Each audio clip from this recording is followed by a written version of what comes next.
The rain hammered against the glass ceiling of Union Station as I stood there, soaked to the bone, clutching my phone with trembling fingers. The text message glowed mockingly on the screen. Change of plans. Taking Stephanie to Napa instead. You can catch the next train home. Sorry, babe. But before we jump back in, tell us where you're tuning in from. And if this story touches you, make sure you're subscribed. Because tomorrow, I've saved something extra special for you. 23 minutes. That's how long I waited on that platform before I finally accepted that Derek wasn't coming back. 23 minutes of watching couples embrace, families reunite, and business travelers hurry past while I stood there like a fool, holding 2 first-class tickets to San Francisco that were supposed to be our anniversary surprise. The irony wasn't lost on me. I had spent 3 months planning this weekend getaway, working extra hours as a marketing consultant to afford those premium tickets, researching the perfect boutique hotel in Nob Hill, even buying a new dress that still hung in our closet with the tags on. All for our 5th wedding anniversary. All to save a marriage that I was apparently the only one fighting for. I should have seen the signs earlier. The late nights at the office, the new cologne, the way Derek's phone had suddenly become off limits. But love, or maybe just stubborn hope, had made me blind to what everyone else probably saw clearly. My husband was having an affair with Stephanie Reed, the platinum blonde real estate photographer who worked in his office building. The train to San Francisco left without me.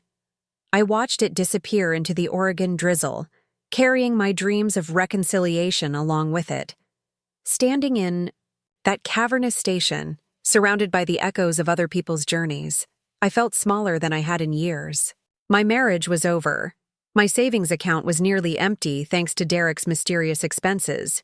And I was stranded in downtown Portland with nowhere to go but back to our tiny apartment in Southeast.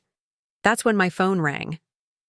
Walter Kane's name appeared on the screen, and I almost didn't answer.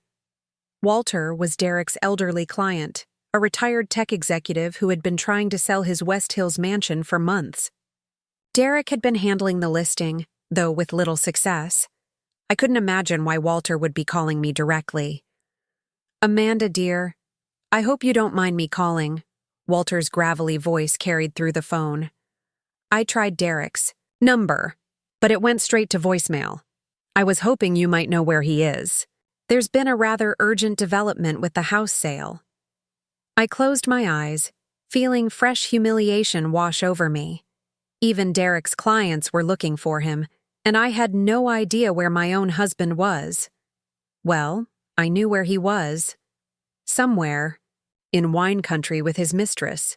Probably toasting their secret romance with champagne that should have been celebrating our anniversary. He's out of town, I managed, my voice cracking despite my efforts to sound professional. Can I take a message for him? There was a pause on the other end. Walter Kane had always struck me as perceptive during our brief interactions at real estate events. Derek had introduced us a few times, always with pride, back when he still seemed proud to have me as his wife.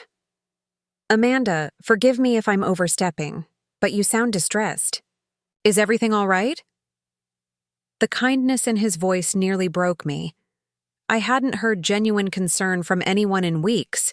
Derek's dismissive attitude had become so normal that I'd forgotten what it felt like to have someone actually care about my well-being. I'm fine, I lied, wiping rain from my face. Just caught in the weather downtown. Downtown? At this hour on a Friday evening? My dear, that's no place to be stranded. Why don't you come by the house? I was just making some tea, and I could use the company. Besides, there are some matters regarding Derek's work that I think you should know about. Something in his tone made me pause. It wasn't just polite concern. There was an edge to his words, an implication that sent a chill down my spine that had nothing to do with the October rain. What kind of matters? I asked. The kind that are better discussed in person. Can you make it to West Hills? I'll send a car for you. I looked around the empty station, then at the soggy anniversary tickets still clutched in my hand. What did I have to lose? My marriage was clearly over, My evening was ruined, and I had nowhere else to go except back to an apartment that would smell like Derek's cologne and echo with the memory of his lies. "Okay," I said. "I'll come." The car Walter sent wasn't what I expected. Instead of a modest sedan, a sleek black town car pulled up to the station, the kind of vehicle that screamed old money and established wealth. The driver, a professional woman in her 50s, greeted me by name and helped me into the leather interior without asking questions about my bedraggled appearance. As we wound through the hills above Portland, I tried to process what was happening. Walter Kane had always been polite during our brief encounters, but I knew very little about him beyond the fact that he was selling a mansion worth several $1,000,000. Derek had mentioned that Walter was some kind of tech pioneer who had cashed out before the dot-com crash, but Derek was often vague about his clients' backgrounds. The house, when we arrived, took my breath away.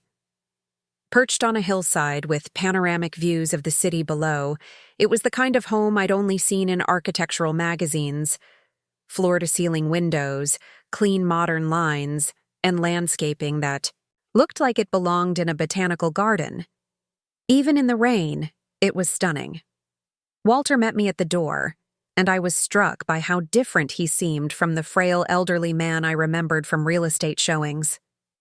Yes, he was in his 70s, with silver hair and lines around his eyes, but there was a sharpness to his gaze and a steadiness to his movements that suggested I had underestimated him.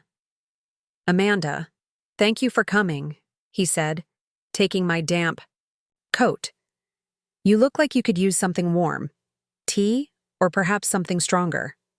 "Tea would be wonderful," I replied, following him into a living room that could have housed my entire apartment. A fire crackled in a modern fireplace, and the city lights twinkled below us through the rain-streaked windows. Walter disappeared into what I assumed was the kitchen, leaving me alone with my thoughts and the uncomfortable feeling that this evening was about to take another unexpected turn. When he returned with an elegant tea service, his expression had grown serious. "Amanda, I need to ask you something, and I want you to be completely honest with me," he said, settling into the chair across from mine. "How much do you know about Derek's real estate dealings?" The question caught me off guard. "I know he's been working hard to sell your house." Preparing and narrating this story took us a lot of time, so if you are enjoying it, subscribe to our channel. It means a lot to us. Now back to the story. He mentioned it's been challenging because of the market conditions. Walter's laugh was dry and humorless. "Challenging. Yes, I suppose that's one way to put it."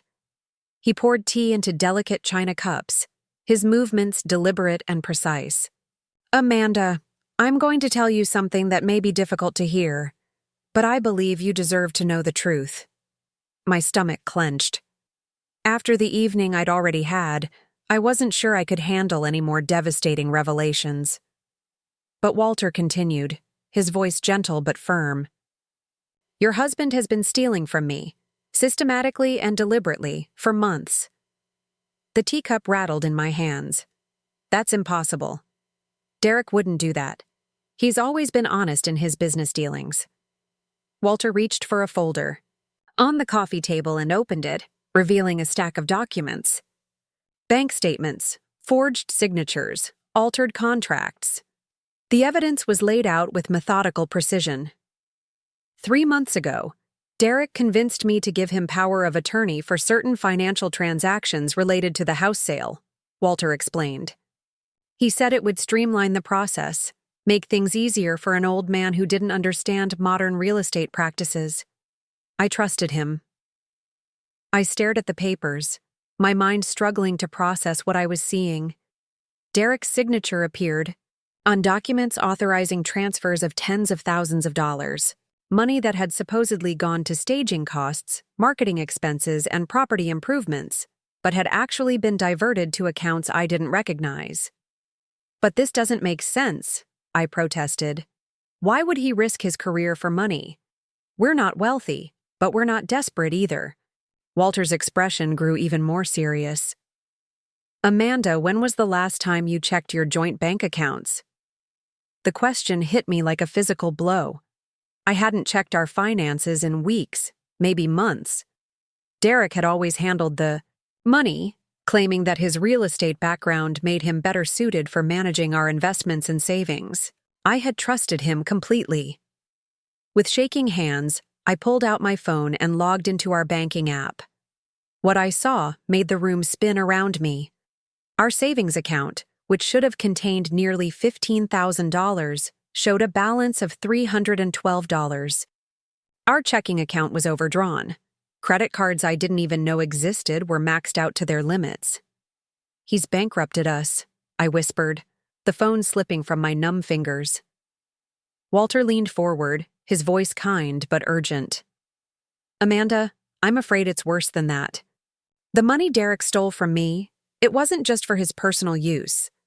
I have reason to believe he's been financing another life entirely. A life with someone else."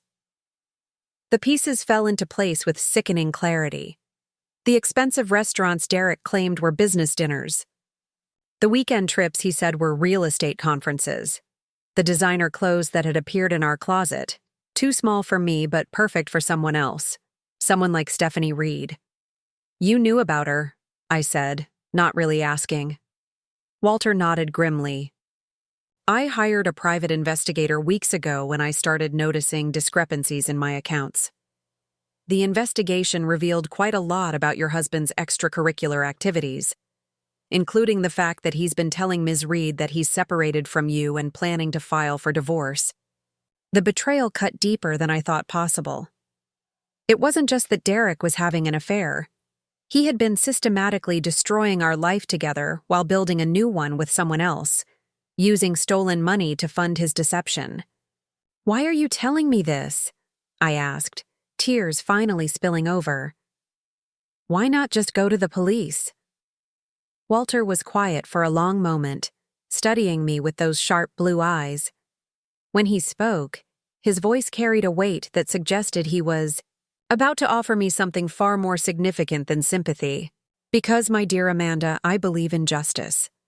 And I believe that sometimes justice requires a more creative approach than simply involving the authorities." He reached for another folder, this one thicker than the first. "You see, Derek made a crucial mistake when he decided to steal from me.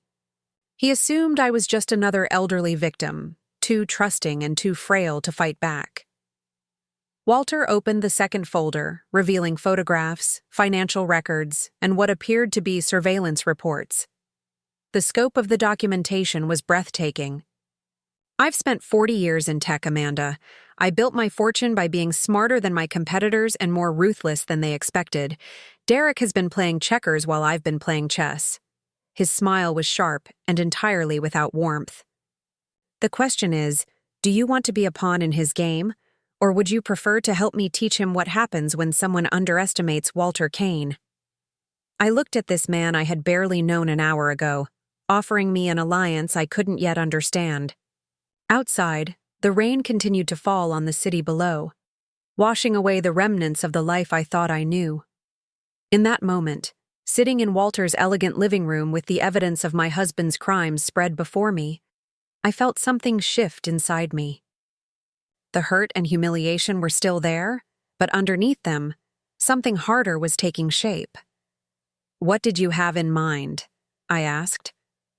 Walter's smile grew wider, and for the first time since I'd arrived, he looked genuinely pleased. "Well, my dear, that depends entirely on how committed you are to making sure Derek faces the consequences of his choices." He reached for a leather portfolio and pulled out what appeared to be legal documents. "You see, Derek doesn't know that I've already reported the theft to the authorities. The FBI's Financial Crimes Unit has been building a case for weeks. But criminal prosecution is slow, and it doesn't address the personal damage he's done to you." I stared at the official-looking papers, my heart pounding. "You're talking about revenge." "I'm talking about justice," Walter corrected. "There's a difference. Revenge is emotional and short-sighted. Justice is strategic and thorough." He leaned back in his chair, completely at ease despite the gravity of what he was suggesting. "Derek and his girlfriend are currently enjoying what they think is a romantic weekend getaway.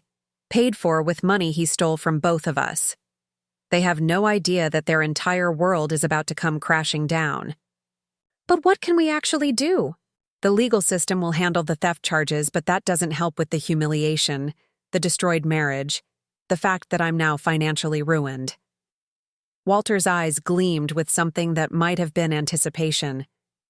Amanda, you're thinking too small. Derek's crimes go far beyond simple theft. He's committed fraud, embezzlement, identity theft, and breach of fiduciary duty. But more importantly, he's made enemies of two people who have absolutely nothing left to lose. He stood up and walked to the wall of windows, looking out at the glittering city below. Your husband is a small-time con artist who got greedy. He saw a lonely old man with money and a trusting wife with access to joint accounts, and he thought he could take what he wanted without consequences. He was wrong. I still don't understand what you're proposing, I said, though part of me was beginning to suspect that Walter Kane was far more dangerous than he appeared. Walter turned back to me, and his expression was entirely serious. I'm proposing that we give Derek exactly what he deserves.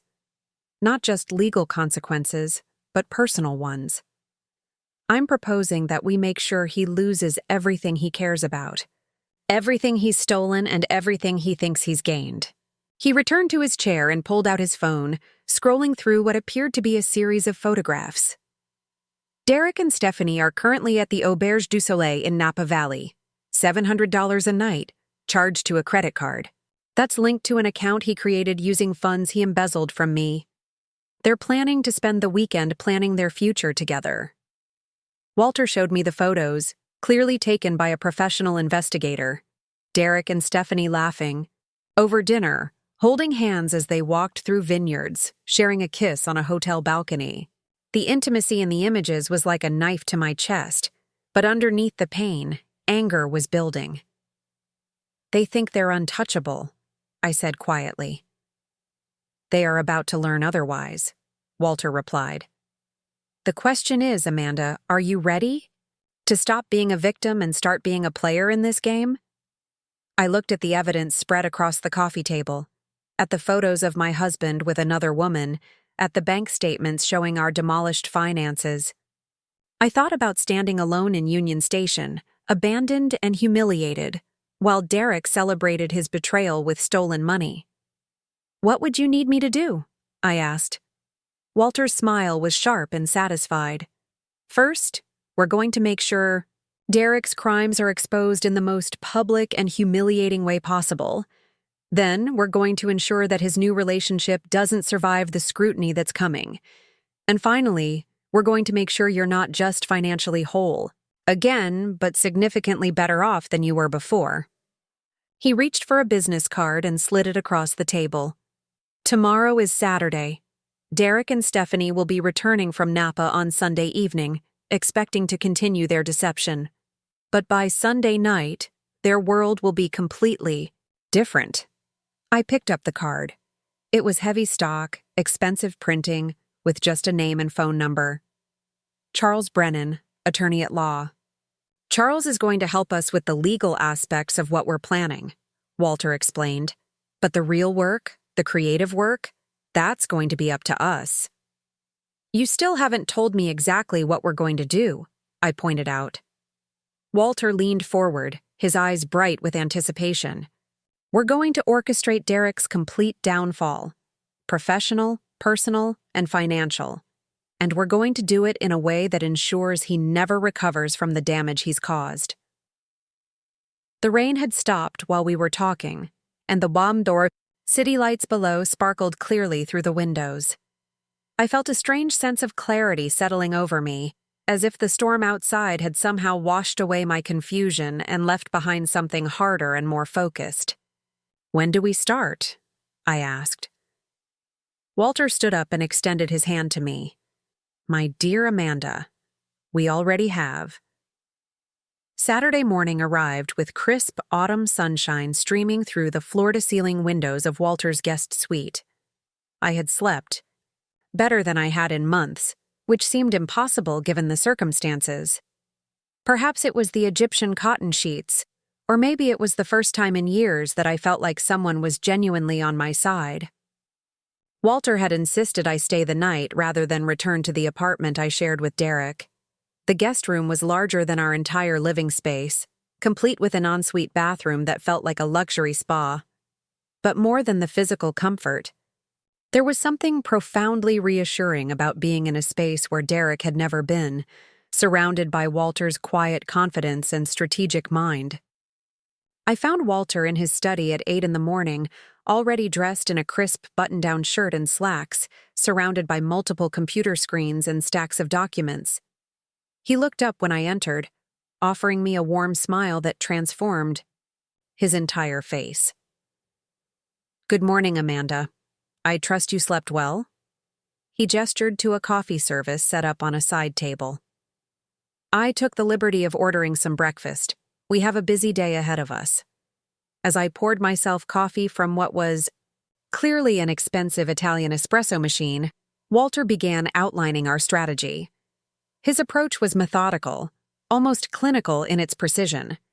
"Derek's weakness is his arrogance," Walter began, pulling up what appeared to be a detailed timeline on one of his monitors. "He genuinely believes he's smarter than everyone around him. That blindness is going to be his downfall." The timeline showed Derek's activities over the past 6 months, documented with the thoroughness of a federal investigation.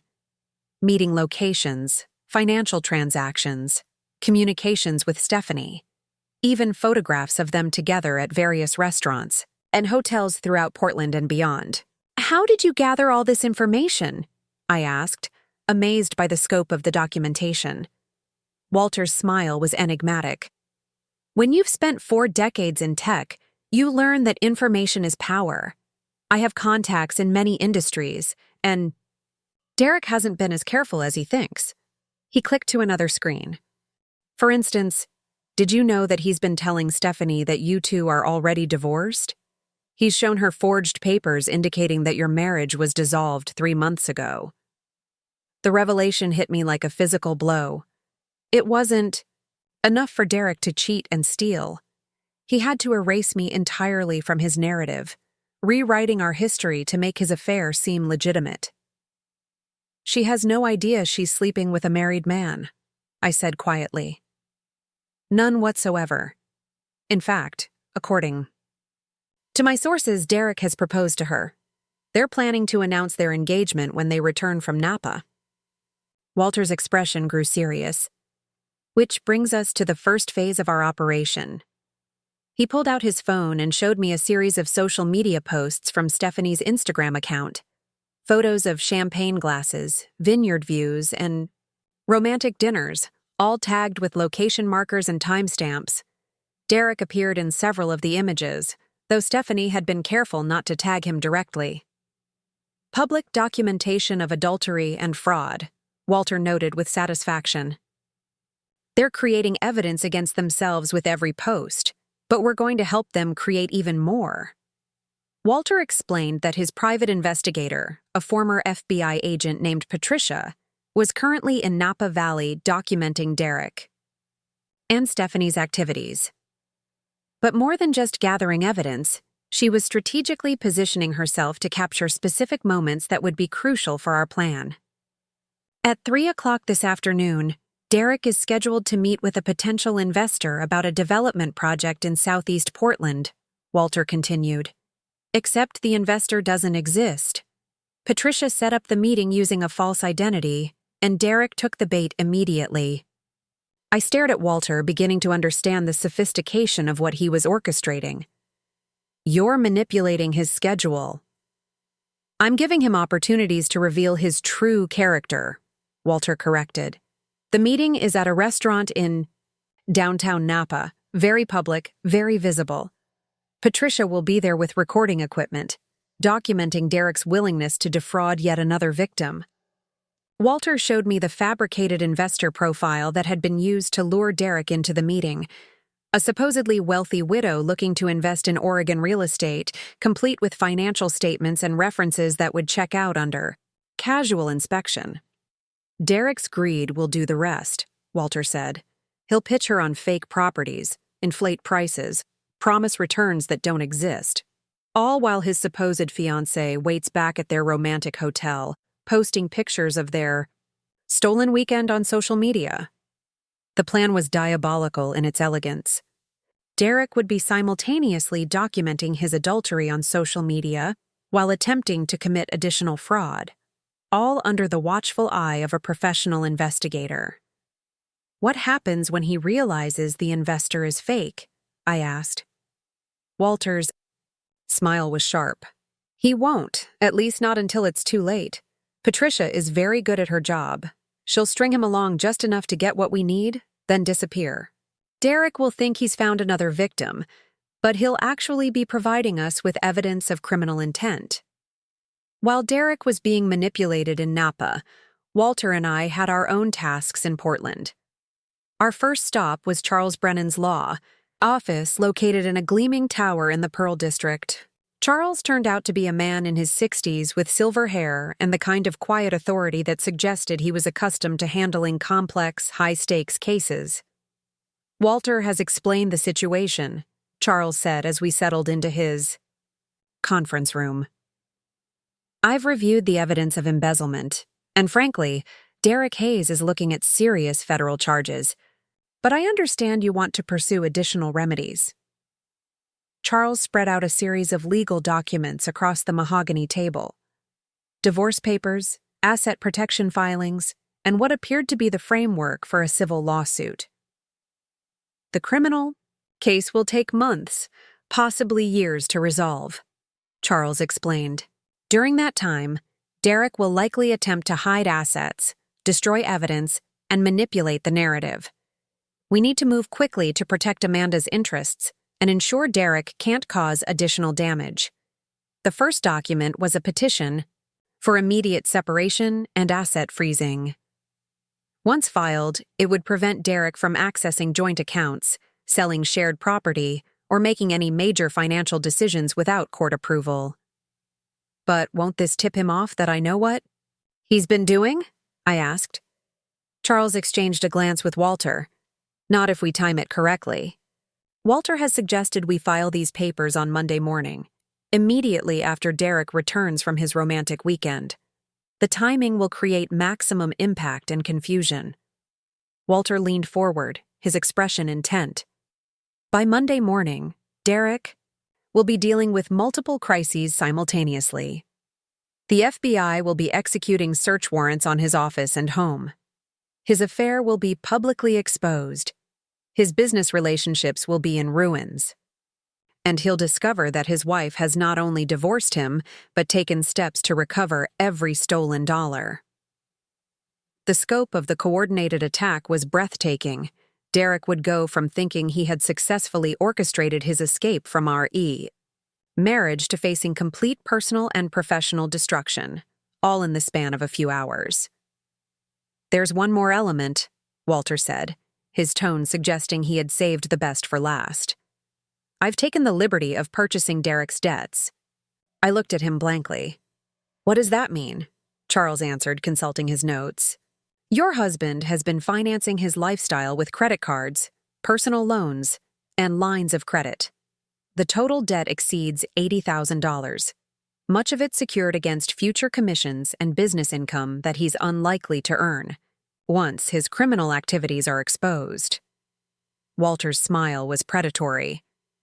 I bought those debts from the original creditors at a discount, perfectly legal, and it gives me the right to call them due immediately. Derek will owe me personally for every dollar he's borrowed, with interest and penalties. The elegance of the strategy was stunning. Derek had stolen from Walter and bankrupted me, but Walter's response was to legally acquire control over Derek's financial obligations, effectively owning him. Won't he just declare bankruptcy? I asked. Bankruptcy doesn't discharge debts incurred through fraud, Charles replied. And given the criminal charges he'll be facing, no bankruptcy court will give him a fresh start. He'll be financially ruined for decades. After leaving Charles's office, Walter and I drove to Southeast Portland, to the modest apartment Derek and I had shared for 3 years. Walking through those rooms with Walter felt surreal, seeing our life together through the eyes of someone who understood exactly how Derek had been manipulating me. "He's been conditioning you for years," Walter observed, noting the expensive electronics that Derek claimed were necessary for his business, contrasted with the secondhand furniture and my outdated laptop. "Classic financial abuse. He spends freely on himself while convincing you that frugality is a virtue." In Derek's home office, we found additional evidence of his deception. Business cards for companies that didn't exist, contracts for properties that were never for sale, and a second phone that I had never seen before. Walter photographed everything while I felt like I was discovering the true extent of my husband's double life. The second phone contained text messages between Derek and Stephanie dating back 8 months. As I scrolled through their conversations, the depth of Derek's lies became clear. He had told Stephanie that I was mentally ill, that our marriage had been over for years, that he was only staying with me out of pity while he arranged for my care. "He's been poisoning her against you from the beginning," Walter noted, reading, over my shoulder. "Making you the obstacle to their happiness rather than acknowledging his own betrayal." But the most damaging messages were the recent ones, sent from Napa Valley. Derek describing his plans to clean out our joint accounts. Before filing for divorce, his excitement about starting fresh with Stephanie, and his casual dismissal of my feelings and future. "He's texting about this while she posts pictures of their romantic dinner," I said, showing Walter the timestamps. "She has no idea he's planning to destroy his wife financially." Walter nodded grimly. "Stephanie Reed is going to be very surprised when she learns the truth about her Prince Charming." We spent the afternoon preparing what Walter called the reveal packages, comprehensive dossiers that would be delivered to key people in Derek's life at precisely the right moment. His business partners would receive evidence of his fraudulent activities. His family would get documentation of his affair and criminal behavior. Stephanie's friends and co-workers would learn that she was sleeping with a married man who had been lying to her from day one. "Public exposure is often more devastating than legal consequences," Walter explained as we organized the materials. "Derek's built his life on deception and charm. Once people see who he really is, those relationships will never recover." The most important package was being prepared for Stephanie herself. Walter had Patricia compile not just evidence of Derek's crimes, but proof of his lies about our marriage, his financial situation, and his real intentions toward her. "She deserves to know the truth," Walter said. "Derek has been using her just as much as he's been using you. The difference is that she still has time to escape before he destroys her life too." As evening approached, Walter received a call from Patricia in Napa Valley. Derek had taken the bait completely, spending 2 hours trying to defraud the fake investor while Patricia recorded every word. He had claimed ownership of properties he didn't control, inflated values by hundreds of thousands of dollars, and promised guaranteed returns that were physically impossible. He also revealed information about other potential victims, Patricia reported through the speakerphone. "He's been targeting elderly clients systematically, using the same power of attorney scam he tried on Walter." The recording would be turned over to the FBI on Monday morning, adding multiple counts of attempted fraud to Derek's growing list of criminal charges. But more immediately, it would be part of the evidence package that would destroy his reputation in the Portland real estate community. "How did Stephanie react when he was gone for so long?" I asked. Patricia's laugh was dry. "She spent the afternoon at the hotel spa, posting selfies and talking to her friends about wedding plans. She's completely oblivious to what Derek was actually doing." Walter and I spent Saturday evening reviewing our timeline for Monday's coordinated assault on Derek's carefully constructed lies. The FBI raids would begin at 7 in the morning. The divorce papers would be filed at 8. The evidence packages would be delivered throughout the day to Derek's business associates, family members, and social circle. But the centerpiece of our plan was still to come. Walter had arranged something he called the grand finale, though he was being mysteriously vague about the details. Derek thinks he's coming home to continue his deception, Walter said as we sat in his study, reviewing the final preparations. He has no idea that by Sunday evening, his entire world will have collapsed. But we're going to give him one last surprise. What kind of surprise? I asked. Walter's smile was enigmatic. Let's just say that Derek's about to learn that actions have consequences, and some consequences are more creative than others. Sunday morning brought news that Derek and Stephanie were extending their stay in Napa by one day. According to Patricia's surveillance, they had decided to drive down the coast to San Francisco for a romantic dinner before returning to Portland on Monday. Perfect, Walter said when he received the update. The extra time will allow us to make some final preparations. Those preparations, it turned out, involved a trip to Portland International Airport and a meeting with a charter flight company that Walter apparently did business with regularly. The pilot, a professional woman named Captain Martinez, greeted Walter like an old friend. "The usual aircraft, Mr. Kane?" she asked, consulting her schedule. "Actually, something a bit more impressive today," Walter replied. "We'll need the Gulfstream, and I want to make sure it's positioned exactly where we discussed." As we toured the sleek private jet, I began to understand what Walter had been planning. The aircraft was magnificent, all leather seating and polished wood with the kind of luxury appointments that spoke of serious wealth. "Walter, this is too much," I protested. "I can't afford anything like this." "You're not paying for it," Walter replied calmly. "This is my gift to you. Consider it an investment in justice." Captain Martinez explained the flight plan while her crew prepared the aircraft.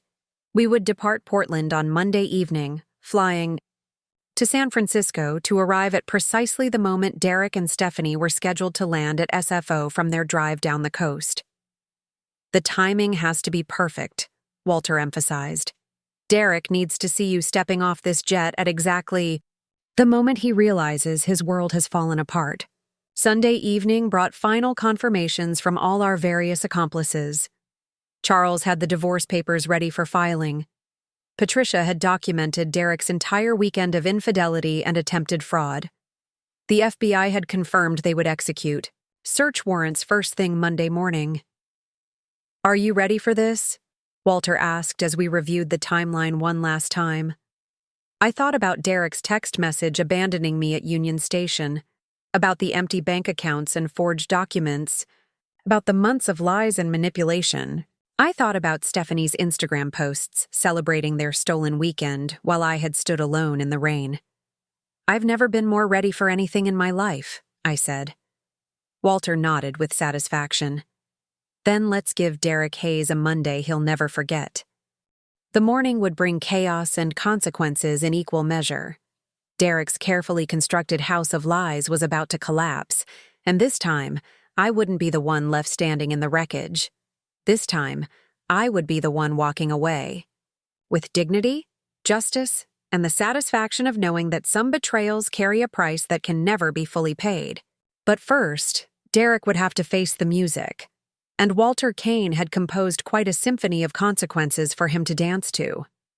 Monday morning dawned gray and drizzly, the kind of Pacific Northwest weather that seemed to mirror the storm about to break over Derek's unsuspecting head. I woke at 5:30, not from any alarm but from the electric anticipation coursing through my veins. Today was the day everything changed. Walter was already awake when I found him in his kitchen, dressed impeccably in a charcoal suit that probably cost more than my monthly salary. He was preparing what appeared to be a full English breakfast, moving with the calm precision of someone who had orchestrated corporate takeovers and understood the value of maintaining energy during crucial operations. "Nervous?" he asked, noting my restless energy as I accepted a cup of perfectly brewed coffee.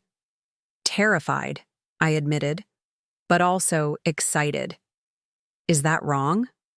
Walter's smile was understanding. "Anticipation of justice isn't wrong, Amanda. What would Be wrong is allowing Derek to continue destroying lives without consequences. He checked his watch, a vintage Rolex that had probably been worth more than Derek's annual income.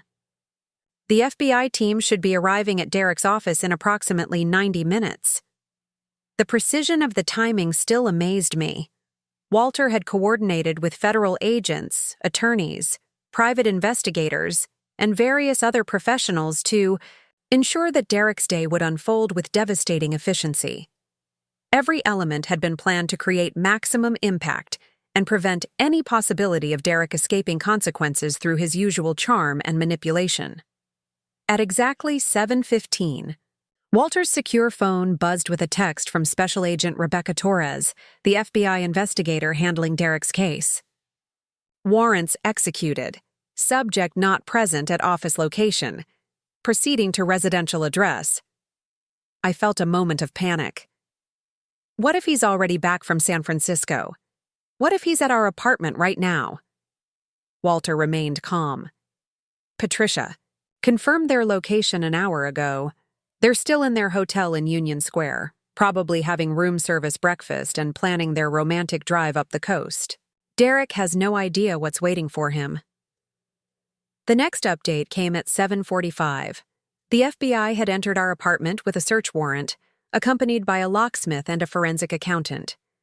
They would spend the day cataloging evidence, while Derek remained blissfully unaware in San Francisco, probably discussing wedding venues with Stephanie over mimosas. Phase 1 complete, Walter announced with satisfaction. Now for Phase 2. Phase 2 involved Charles Brennan filing divorce papers, along with emergency motions to freeze all marital assets and secure temporary restraining orders. The legal documents had been crafted with surgical precision, citing not just Derek's adultery, but his criminal activities, financial fraud, and emotional abuse. The beauty of filing today is that Derek can't respond until he's back in Portland and aware of the charges, Charles explained when he called to confirm the filings. By then, the asset freezes will already be in effect, and his access to funds will be completely cut off. Walter had thought of everything. Derek's credit cards would be canceled, his bank accounts frozen, and his access to any marital property suspended. When he tried to pay for his romantic dinner in San Francisco tonight, he would discover that his financial world had evaporated. The morning proceeded with military-like precision. At 9 o'clock, the first of our evidence packages was delivered to Derek's business partner, Marcus Webb, at Webb & Associates Real Estate. The package contained documentation of Derek's embezzlement, his forged power of attorney documents, and recordings of his attempts to defraud Walter. Marcus's reaction, according to Walter's contact at the real estate firm, was immediate and decisive. Derek was terminated via email, his access to company systems revoked, and his pending commissions forfeited. More importantly, Marcus immediately contacted the Oregon Real Estate Commission to report Derek's criminal activities, which would result in the permanent revocation of his license. One career destroyed, Walter noted with grim satisfaction as we received the update. At 10:30, similar packages were delivered to Derek's family members.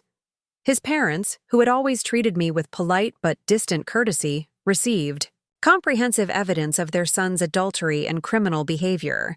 His sister Patricia, who worked in banking and had occasionally helped with Derek's business ventures, learned that she might be called as a witness in the federal fraud case. The reactions were swift and unforgiving. Derek's mother called our apartment, reaching only the FBI agents who were still processing evidence.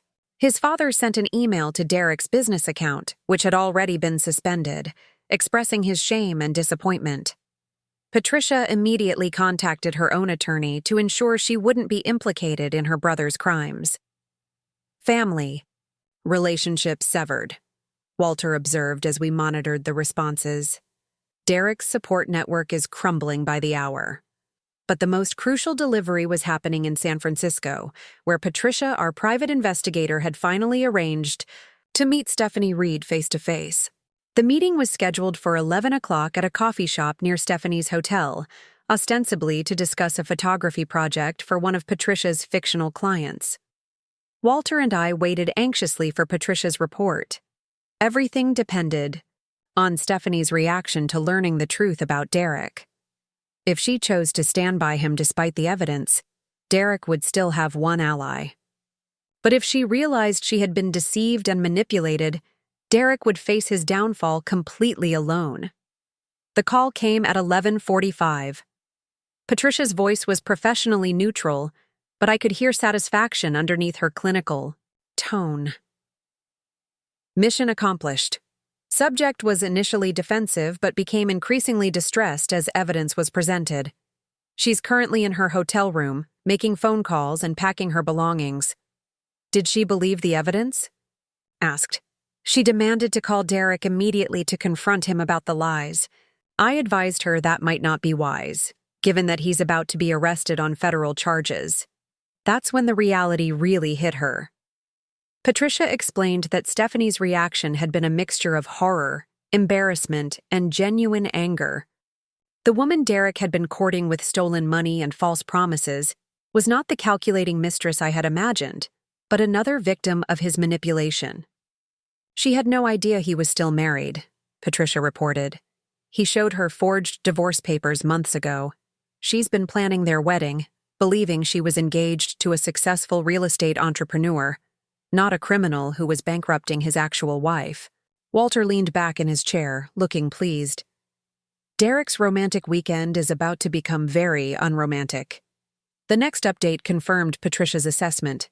Stephanie had indeed confronted Derek, probably around noon as they were preparing to check out of their hotel. According to surveillance, their conversation in the hotel lobby had been brief but explosive. Stephanie had stormed out, leaving Derek standing alone with their luggage and a growing sense that something was terribly wrong. Derek's first instinct was apparently to call his office, only to discover that his business phone had been disconnected. His attempt to reach Marcus Webb went straight to voicemail. When he tried to access his company email from his personal phone, he found his account suspended. He's starting to panic, Walter observed as we tracked Derek's increasingly frantic attempts to reach his contacts in Portland. But he still doesn't understand the scope of what's happening. Derek's panic became full-blown crisis when he tried to pay for an early checkout from their expensive hotel. His primary credit card was declined. His backup card was also declined. When he tried to access his bank account through his phone, he discovered that all his accounts had been frozen by court order. "This is where it gets interesting," Walter said, checking his watch. Derek is now stranded in San Francisco with no money, no credit, and no idea why his life is falling apart. He's going to have to call someone for help.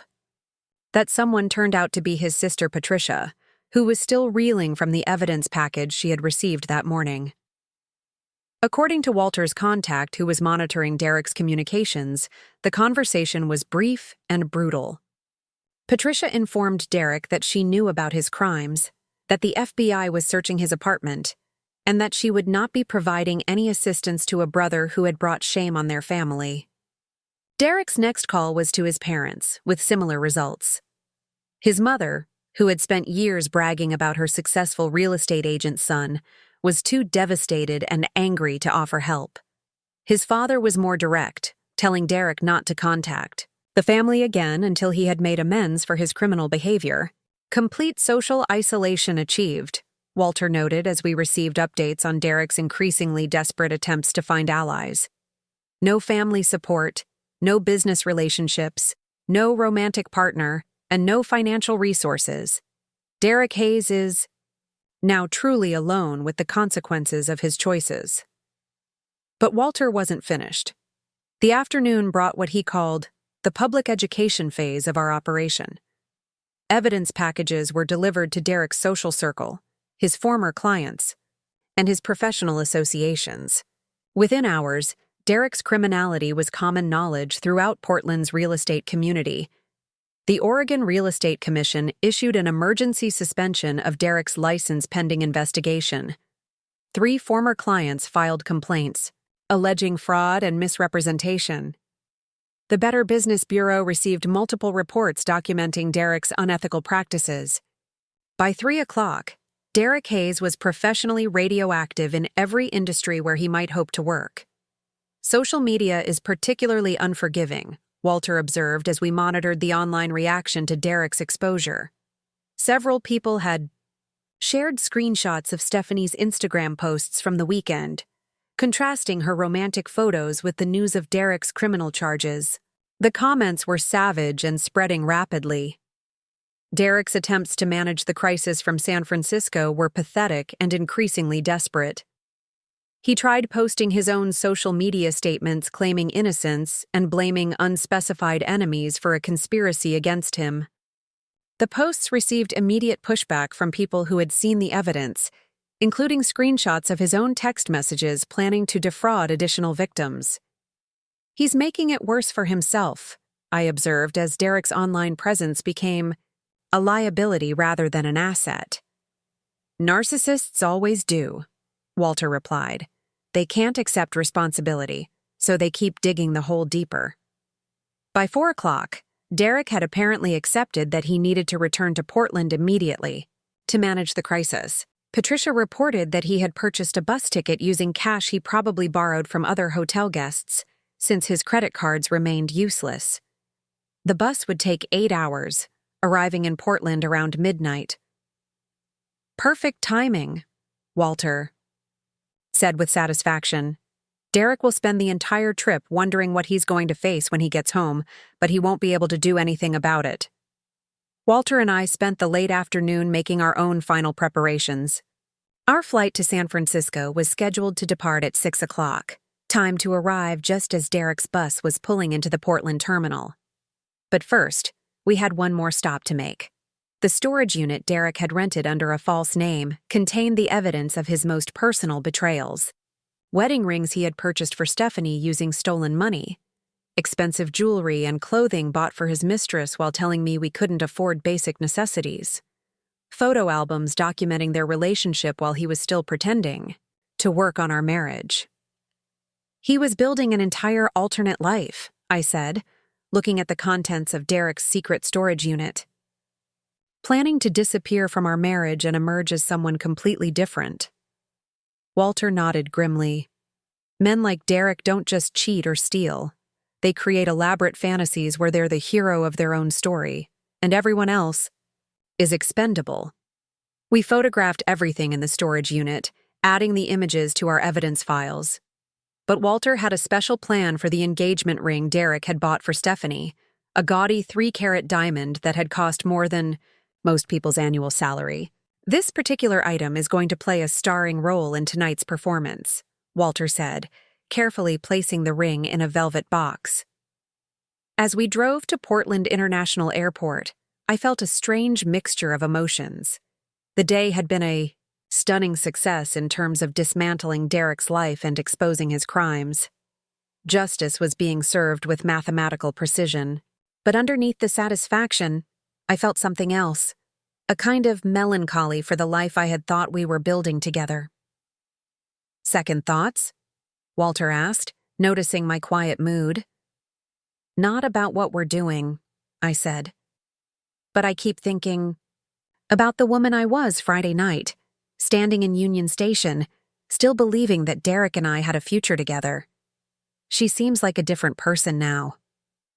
Walter's expression was understanding. "Betrayal changes us, Amanda.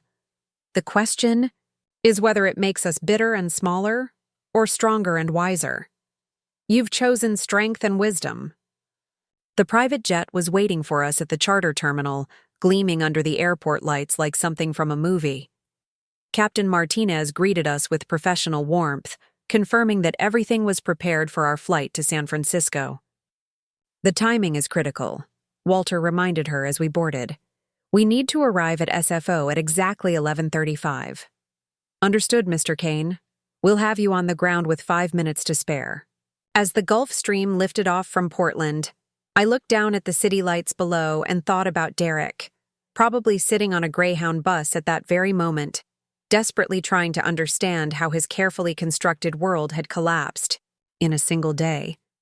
He had no idea that the worst was yet to come.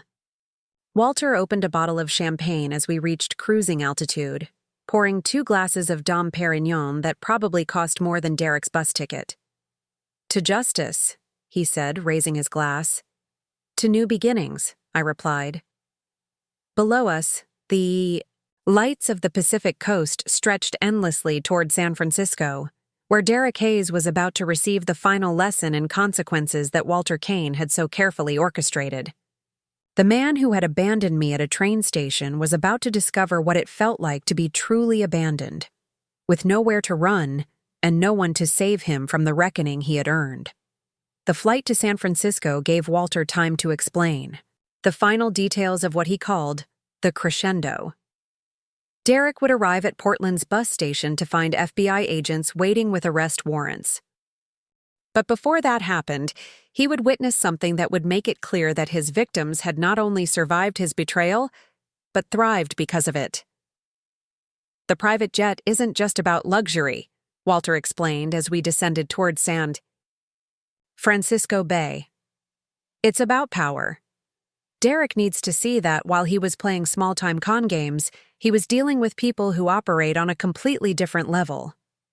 Captain Martinez announced our final approach to SFO, and through the windows I could see the lights of San Francisco Bay spread out below us like a constellation. In a few minutes, Derek Hayes would look up from his humiliation and see me stepping out of a private jet, transformed from the abandoned wife he had left at Union Station into someone he had never imagined I could become. "Are you ready for your grand entrance?" Walter asked as we prepared for landing. I smoothed my designer dress, one of several outfits Walter had insisted on purchasing for this moment, and checked my reflection in the aircraft's mirror. The woman looking back at me bore little resemblance to the heartbroken wife who had stood alone in Union Station 3 days earlier. This woman had power, purpose, and the satisfaction of knowing that justice was not just a concept, but a reality she had helped create. "I've never been more ready for anything in my entire life," I said. The Gulfstream touched down at San Francisco International Airport with the gentle precision that only comes with world-class aviation. As we taxied toward the private terminal, I could see Derek in the distance, standing beside a rideshare vehicle, looking haggard and defeated after his 8-hour bus journey from hell. He had no idea that his education in consequences was just beginning. The Gulfstream's door opened with a quiet hiss, and I stepped onto the tarmac at San Francisco International Airport, feeling like I was walking into the final act of a carefully choreographed performance. The cool night air carried the scent of jet fuel and fog, but there was something electric in the atmosphere, the crackling tension that comes before a long-awaited confrontation.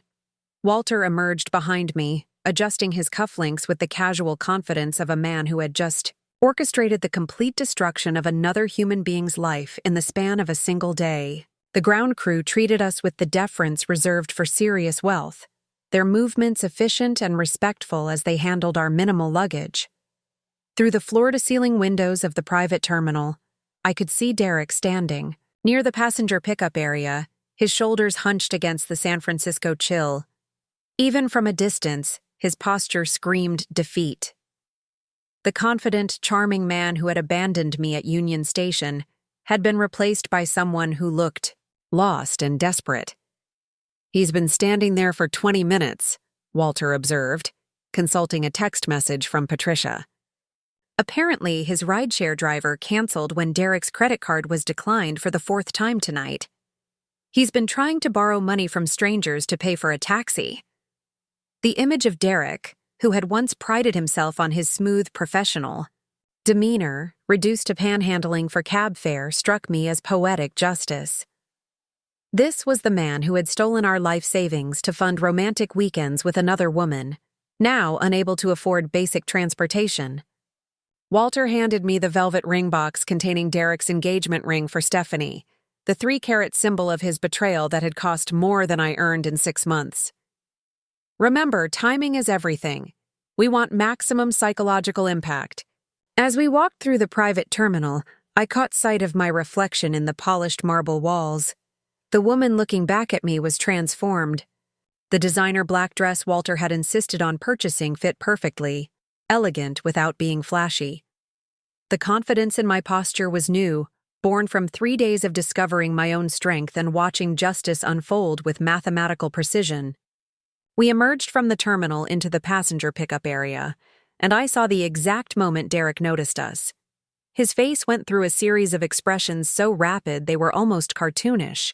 Confusion, recognition, disbelief, and finally a dawning, horror as his brain processed what he was seeing. Derek Hayes, who 12 hours earlier had been enjoying room service breakfast with his mistress while planning their future together, was staring at his estranged wife stepping out of a private jet worth more than his annual income. The cognitive dissonance was so severe, I could practically see his worldview crumbling in real time. Amanda? His voice cracked as he spoke my name, the single word carrying a universe of confusion and fear. What are you doing here? How did... You? Whose plane is that? I walked toward him with measured steps, savoring every second of his bewilderment. Walter remained slightly behind me, a silent presence that somehow made Derek even more nervous. My husband's eyes darted between us, trying to process a situation that made no sense within his understanding of our relationship dynamics.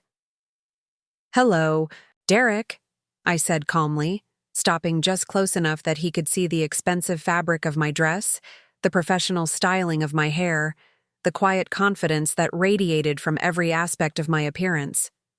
"Surprised to see me?" Derek's mouth opened and closed wordlessly. The man who had always had a ready charm for every situation, who could talk his way into any deal or out of any consequence, was completely speechless. His eyes kept returning to the Gulf Stream behind me, as if staring at it long enough would make it disappear and restore his sense of reality.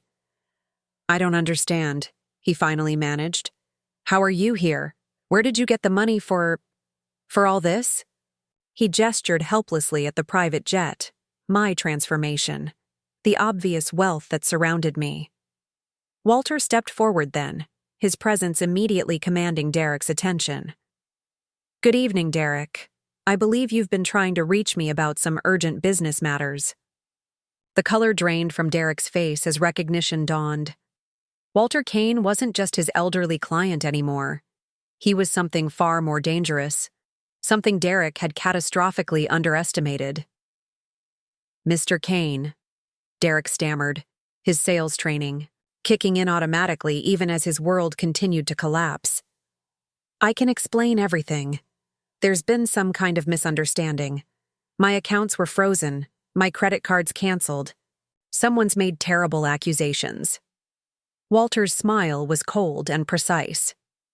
"Oh, there's no misunderstanding, Derek. You stole from me. You embezzled money, forged documents, and attempted to defraud additional victims. The FBI has been very thorough in documenting your crimes." Derek's legs seemed to give out slightly, and he steadied himself against a concrete pillar. "The FBI? That's impossible. I haven't done anything illegal. I've been helping clients, making investments.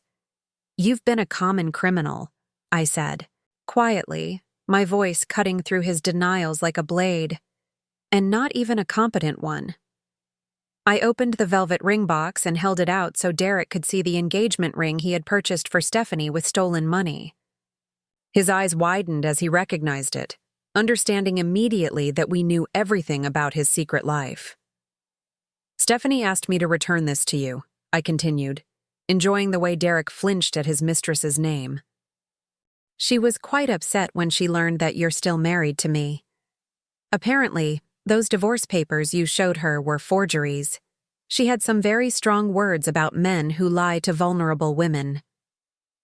Derek reached for the ring box with shaking hands, his face cycling through emotions too complex to catalog. Shame, fear, anger, and a desperate kind of panic all warred for dominance in his expression. "Amanda, please," he whispered, his voice barely audible above the airport noise. "We can work this out. I made mistakes, but we can fix this. We can go home and talk through everything." "Home?" I laughed, the sound carrying no warmth. "Derek, you don't have a home anymore. The FBI spent today cataloging evidence in our apartment. Your business partnership is dissolved. Your family won't take your calls.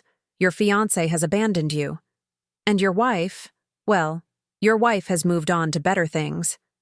Walter consulted, his watch with theatrical precision. Speaking of which, Derek, you might want to check your phone. I believe you have several missed calls from federal agents who are quite eager to discuss your recent activities with you. Derek fumbled for his phone with trembling fingers, the screen lighting up to reveal dozens of notifications. Missed? Calls from unknown numbers, text messages from former friends who had seen the evidence of his crimes, and email alerts from accounts that were being systematically frozen by court order. "This isn't real," Derek muttered, scrolling through the digital evidence of his complete social and professional destruction. "This can't be happening. People don't just lose everything in one day. They do when they're stupid enough to steal." "From Walter Kane," I replied. "Did you really think you were dealing with just another elderly victim? Did you imagine that someone who built a tech fortune would be too senile to notice your petty fraud?" Walter stepped closer to Derek, his presence somehow making the younger man seem even smaller and more pathetic. "You made two crucial mistakes, Derek. First, you underestimated me. Second, you underestimated your wife." Derek's eyes darted between us, finally beginning to understand that this wasn't a chance encounter. Walter and I standing together at San Francisco Airport, the private jet. The perfect timing of our arrival. It was all orchestrated. "You planned this," Derek said, his voice hollow with realization. "You've been working together." "We formed an alliance," Walter confirmed. "Two people you betrayed and abandoned, deciding that justice required a more creative approach than simply calling the police." Derek's phone rang, the shrill sound cutting through our conversation. The caller ID showed a number he didn't recognize, but the area code was Portland. Federal agents, most likely, calling to inform him of his impending arrest.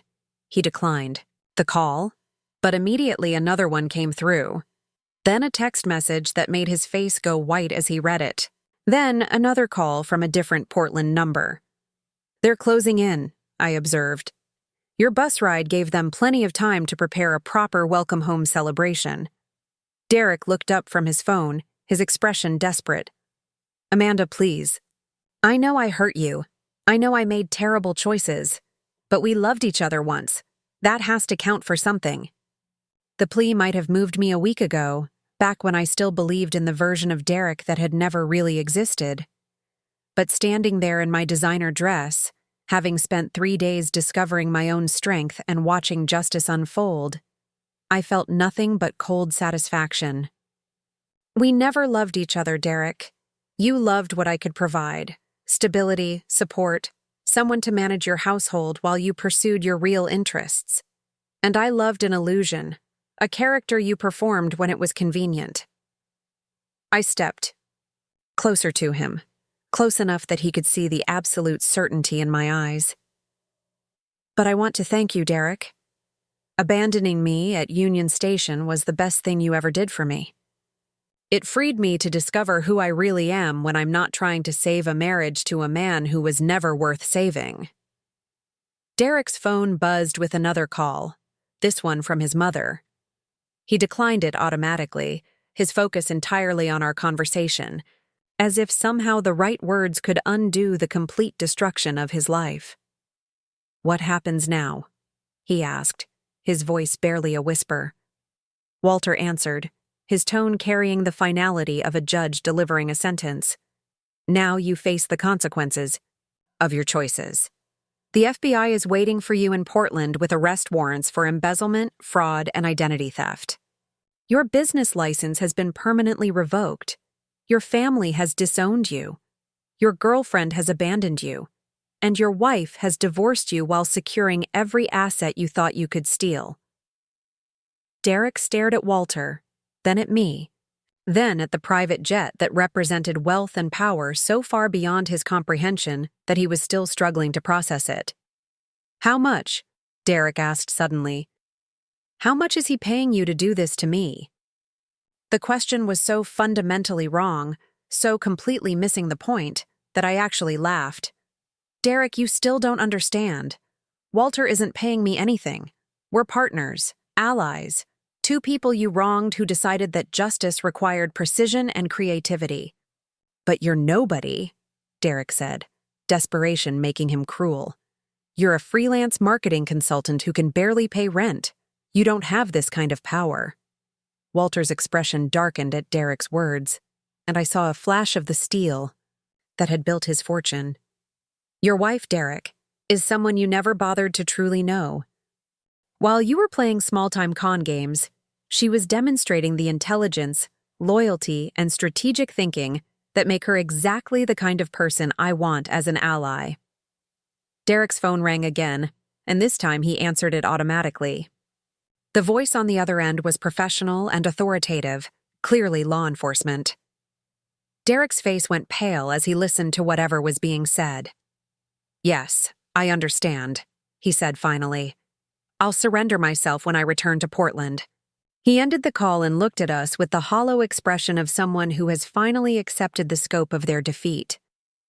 Federal agents will be waiting at the bus station. They have warrants for my arrest on multiple felony charges. A fitting end to your romantic weekend, I observed. You came to San Francisco to celebrate your engagement to another woman. You're leaving in handcuffs to face federal prosecutors. Derek opened the ring box one more time, staring at the engagement ring that represented everything he had lost. The symbol of his betrayal, purchased with stolen money, rejected by the woman he had deceived just as thoroughly as he had deceived me. I'm sorry, he said, and for the first time, his voice carried what might have been genuine remorse. I'm sorry for all of it. I know you are, I replied. You're sorry you got caught. You're sorry your life is ruined. You're sorry you're going to prison. But Derek, you're not sorry for what you did to me. You're not capable of that kind of empathy. Walter checked his watch again. Derek, your bus back to Portland leaves in 30 minutes. I suggest you don't miss it. The federal agents are expecting you. Derek nodded numbly, understanding that his choices were limited to surrendering himself in Portland or becoming a federal fugitive. Neither option offered any hope of escape from the consequences Walter and I had orchestrated. One last thing, I said, pulling out my phone and opening the camera app. Smile, Derek. I took a photo of him standing there in his wrinkled clothes, holding the engagement ring he would never give to anyone, with the private jet gleaming behind him in the background. The image perfectly captured the contrast between his fallen state and the power that had brought about his destruction. What's that for? Derek asked. Closure, I replied. And maybe a reminder to myself that justice, when properly executed, can be more satisfying than revenge. Derek turned and walked toward the bus departure area, his shoulders slumped in defeat. I watched him go, feeling a complex mixture of satisfaction and something that might have been pity. Not for the man he was, but for the man he could have been if he had made different choices. Walter and I walked back toward the private jet, where Captain Martinez was completing her post-flight checklist. Our business in San Francisco was complete, but the night was far from over. How do you feel? Walter asked as we settled back into the Gulfstream's luxury seating. Powerful, I said, surprising myself with the honesty of the answer. For the first time in years, maybe for the first time in my life, I feel like I have real power. Walter smiled with genuine warmth. Power properly used, Amanda. There's an important distinction. As we prepared for takeoff, I thought about Derek sitting on a Greyhound bus, beginning the 8-hour journey back to Portland and the federal agents who were waiting for him. By the time our private jet landed back in Oregon, Derek Hayes would be in custody, beginning a legal process that would likely end with years in federal prison. But more than that, he would be facing a life completely stripped of the illusions and deceptions that had sustained him.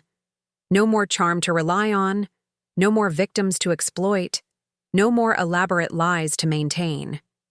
just the raw consequences of his choices, delivered with the precision and creativity that Walter Kane had spent a lifetime perfecting. The Gulf Stream lifted off from San Francisco Bay, carrying us back toward Portland and whatever came next. Below us, the lights of the city sparkled like diamonds scattered across black velvet, beautiful and distant and completely under our control. Derek Hayes had learned that some people, when betrayed and abandoned, don't just survive. They thrive. And sometimes, they make sure that the person who wronged them never forgets the lesson. The Gulf Stream descended through the Oregon night sky toward Portland International Airport, the city lights below forming familiar patterns that felt both welcoming and transformed. Everything looked the same from 30,000 feet, but I knew that the world I was returning to was fundamentally different from the one I had left just hours earlier. Walter sat across from me in the aircraft's cream leather seating, reviewing messages on his tablet with the calm satisfaction of someone whose complex plan had executed flawlessly. The soft hum of the jet engines created a cocoon of luxury that made our recent confrontation with Derek feel almost dreamlike.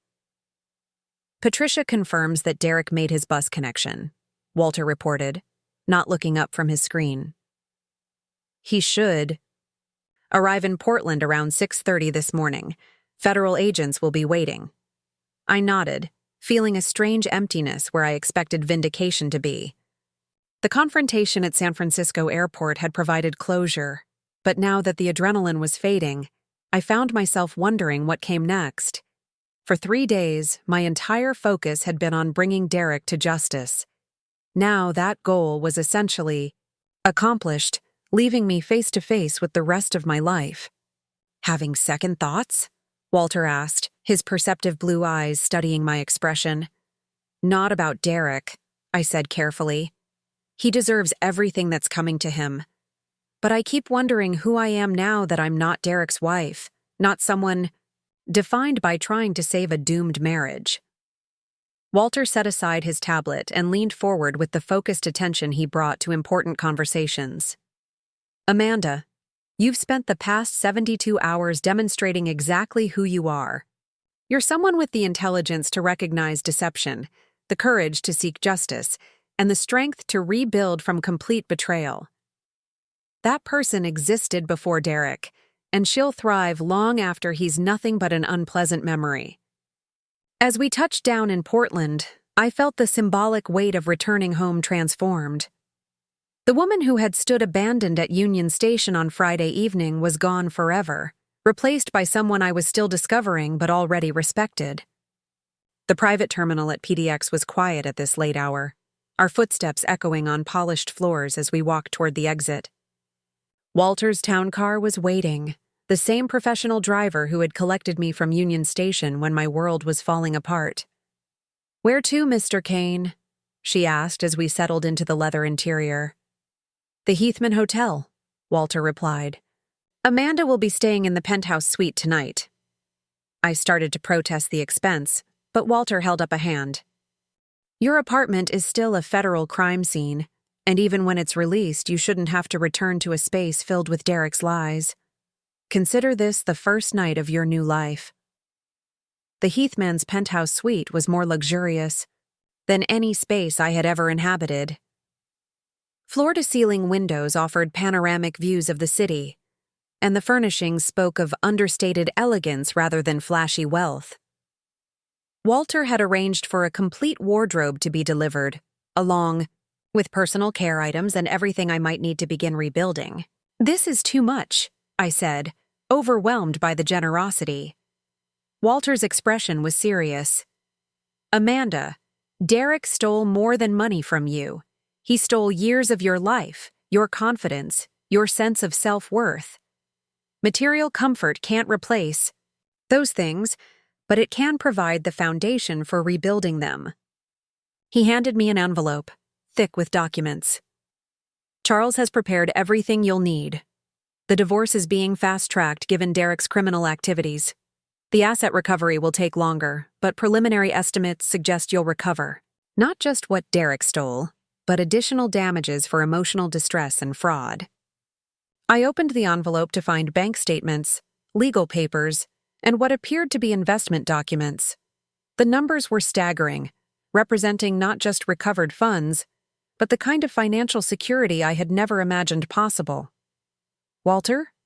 I can't accept this. It's too much. You're not accepting charity, Walter replied firmly. You're accepting justice. Derek's crimes cost me money, but they cost you years of your life. The financial settlement reflects that reality. He stood to leave, pausing at the door with an expression that mixed grandfatherly affection with entrepreneurial assessment. Amanda, you have two choices now. You can spend the rest of your life defined by what Derek did to you, or you can, 2. Use this experience as the foundation for something extraordinary. I hope you choose the latter. After Walter left, I stood at the penthouse windows looking out at Portland's skyline, trying to process the magnitude of change that had occurred in less than a week. 7 days ago, I had been a struggling marketing consultant married to a man who was systematically destroying our life together. Tonight, I was financially independent, legally free, and allied with one of the most powerful people I had ever met. My phone buzzed with a text message from an unknown number. For a moment, I worried it might be Derek attempting some final manipulation, but the message was from Patricia, the private investigator. Subject in custody as of 6:47 a.m. Federal charges filed. Thought you'd want to know it's officially over. I set the phone aside and walked to the suite's bathroom, where a deep soaking tub was already filled with hot water and bath salts. As I sank into the warmth, I finally allowed myself to feel the full emotional impact of the past week. The relief was profound, but it was mixed with a kind of grief for the woman I had been before Derek's betrayal. That woman had been naive and trusting, willing to sacrifice her own interests for someone who saw her only as a resource to be exploited. She was gone forever, and while I didn't miss her vulnerability, I mourned the innocence that Derek had, stolen along with everything else. But underneath the grief was something stronger and more durable. A sense of my own power that had been dormant for years, awakened by necessity and refined by Walter's mentorship. I was no longer someone who things happened to. I was someone who made things happen. The next morning brought a steady stream of visitors to the penthouse suite. Charles Brennan arrived first, with updates on Derek's legal situation and the asset recovery process. He's being held without bail, Charles reported with professional satisfaction. The federal prosecutor considers him a flight risk, and given yesterday's events, that assessment seems accurate. His arraignment is scheduled for tomorrow morning. Charles explained that Derek's legal troubles were only beginning. The embezzlement charges carried potential sentences of up to 20 years in federal prison. The identity theft and fraud charges added additional decades. Even with plea negotiations and cooperation, Derek was looking at significant prison time. What about Stephanie? I asked. Will she face charges? Unlikely, Charles replied. The evidence suggests she was as much a victim of Derek's deception as you were. The FBI may want her testimony, but she won't be charged with any crimes. The second visitor was Marcus Webb, Derek's former business partner, who came to personally apologize for not recognizing Derek's criminal behavior sooner. I should have seen the signs, Marcus said, his face lined with genuine remorse. Derek was always pushing ethical boundaries, always looking for shortcuts. I convinced myself it was just aggressive salesmanship. Marcus brought documentation showing that Derek had been stealing from clients beyond just Walter. The total amount of his fraud exceeded $500,000, involving elderly clients who had trusted him with their financial futures. We're cooperating fully with the FBI, Marcus assured me. Everyone Derek victimized will be contacted and offered support for recovery. The Real Estate Commission is also implementing new oversight procedures to prevent this kind of abuse. The third visitor was unexpected. Gloria Hendricks, the elderly neighbor from my old apartment building, arrived with a casserole dish and a determined expression. "I saw the news about Derek on the morning show," she announced, settling herself in the penthouse's living room as if she belonged there. "Always knew that boy was trouble. Too smooth, too charming. Men like that are dangerous." Gloria's visit provided an interesting perspective on Derek's downfall. The neighborhood had apparently been buzzing with gossip about the FBI raid, Derek's arrest, and my mysterious disappearance. The general consensus was that Derek had gotten what he deserved, and that I was smart to escape when I did. "You're better off without him, dear," Gloria said with the authority of someone who had observed human nature for 8 decades. "Now you can find someone who deserves you." The idea of dating again seemed impossibly distant, but I appreciated Gloria's confidence in my future happiness. Her visit reminded me that my life had connections and meaning beyond Derek's betrayal. The afternoon brought a call from Walter, inviting me to dinner at his home. I found him in his kitchen, preparing what appeared to be a gourmet meal with the same precision he brought to everything else. "Cooking helps me think," he explained, offering me a glass of wine that probably cost more than I used to spend on groceries in a month. "I've been considering your future, Amanda. You have choices to make." Over dinner, Walter outlined several possibilities for my next chapter. He could help me establish my own marketing consultancy with an impressive client base. I could pursue further education, with all expenses covered. Or I could consider joining his various business ventures in a consulting or partnership role. "The point is," Walter said, "you have options now. Real choices, not just the illusion of choice that Derek allowed you." We talked until well past midnight, covering everything from business philosophy to personal values, to the nature of justice and revenge. Walter's perspective on power and responsibility was sophisticated, shaped by decades of building companies and making decisions that affected thousands of people. "Power without purpose is just wealth," he said at one point. "But power with purpose can change the world." As the conversation wound down, Walter made an offer that surprised me in its scope and ambition. "I'm 73 years old, Amanda. I've built a successful career, accumulated significant wealth, and now I want to use both to make a difference. I'm establishing a foundation focused on supporting victims of financial fraud and domestic manipulation. I'd like you to consider running it." The proposal was staggering. Walter was offering me the opportunity to transform my experience with Derek into a mission that could help thousands of other victims. The foundation would provide legal support, financial assistance, and advocacy for people trapped in situations similar to my own marriage. "You understand the victim's perspective in a way that no academic or professional consultant ever could," Walter explained.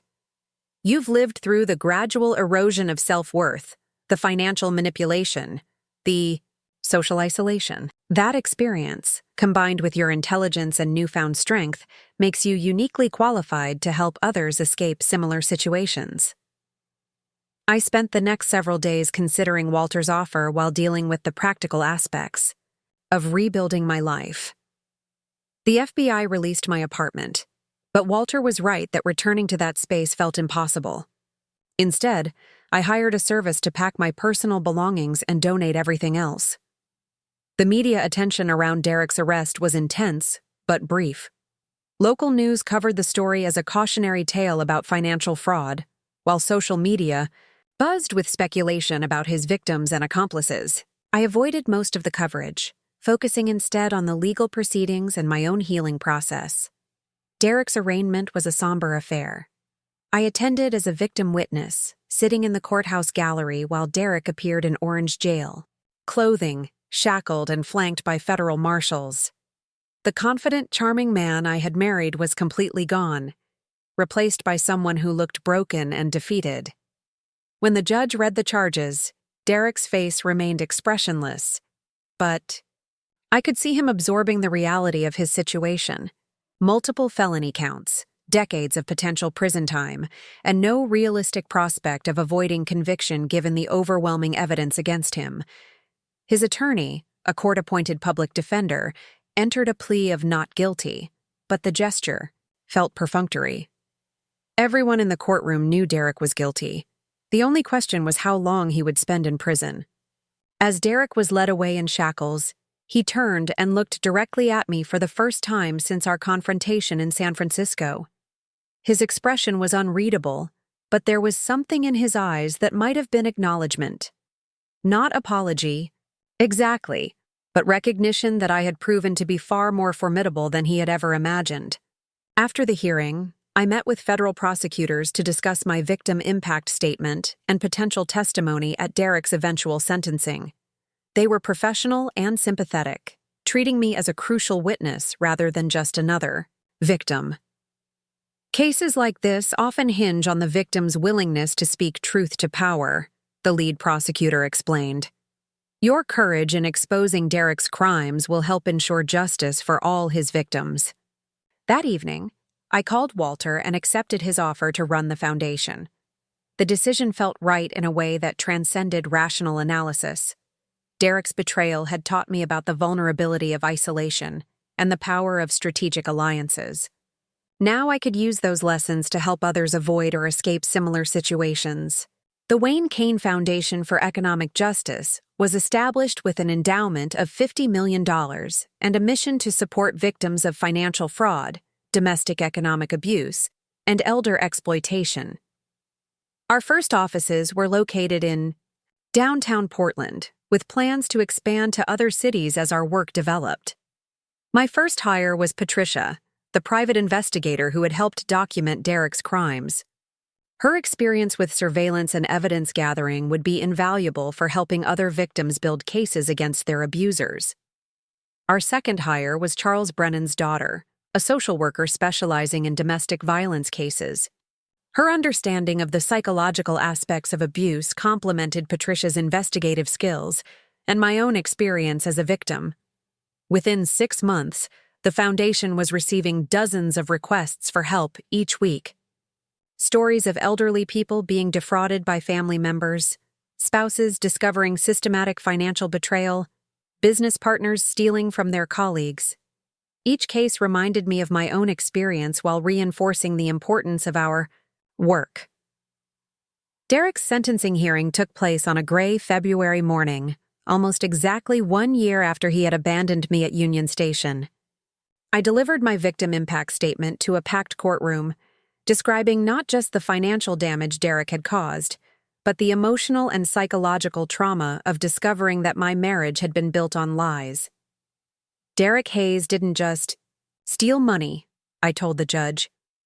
He stole years of my life, my trust in other people, and my sense of self-worth. But in trying to destroy me, he inadvertently showed me my own strength. I want this court to know that while Derek's actions caused tremendous harm, they also led to my discovering a purpose and power I didn't know I possessed. Derek was sentenced to 12 years in federal prison, with no possibility of parole for the first 8 years. The judge noted that while Derek had expressed remorse, his crimes showed a pattern of manipulation and exploitation that required significant punishment.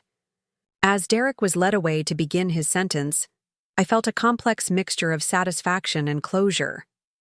Justice had been served, but more importantly, I had transformed from victim to advocate, using my experience to help others facing similar challenges. Walking out of the courthouse that day, I found Walter waiting by his town car, a smile of quiet pride on his weathered face. "How does it feel?" he asked. "Like the end of one story and the beginning of another," I replied. 2 years later, the Wayne Cain Foundation had helped over 3,000 victims recover more than $40 million in stolen assets.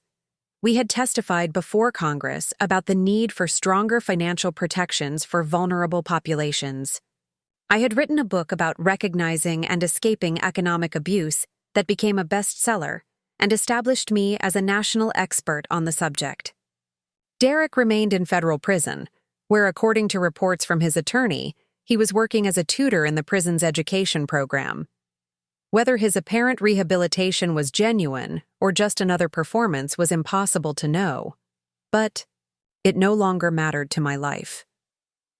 Standing in my corner office at the foundation, looking out at the Portland skyline that had witnessed my transformation from abandoned wife to powerful advocate, I thought about the woman who had stood alone in Union Station that rainy Friday evening. She couldn't have imagined the journey that began with Derek's cruel text message, but she had possessed the strength to survive it.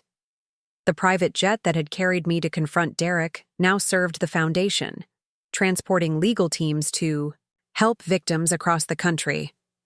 The wealth that Walter had used to orchestrate Derek's downfall now funded investigations, legal proceedings, and support services for people trapped in abusive situations. Power properly used, as Walter had taught me, could indeed change the world. My phone buzzed with a text from Walter, now in his mid-70s but still sharp and engaged with the Foundation's work. Board meeting at 4, new case from Seattle. That's going to interest you. I smiled, straightening my suit jacket and preparing for whatever challenge awaited. Derek Hayes had tried to reduce me to nothing, abandoning me at a train station while he pursued what he thought was a better life. Instead, he had freed me to discover who I really was and what I was truly capable of achieving. Sometimes the best revenge is simply living well. But sometimes the best revenge is living powerfully, using the strength gained from betrayal to ensure that others never have to face the same darkness alone. Up next, you've got 2 more standout stories, right on your screen. If this one hit the mark, you won't want to pass these up. Just click and check them out.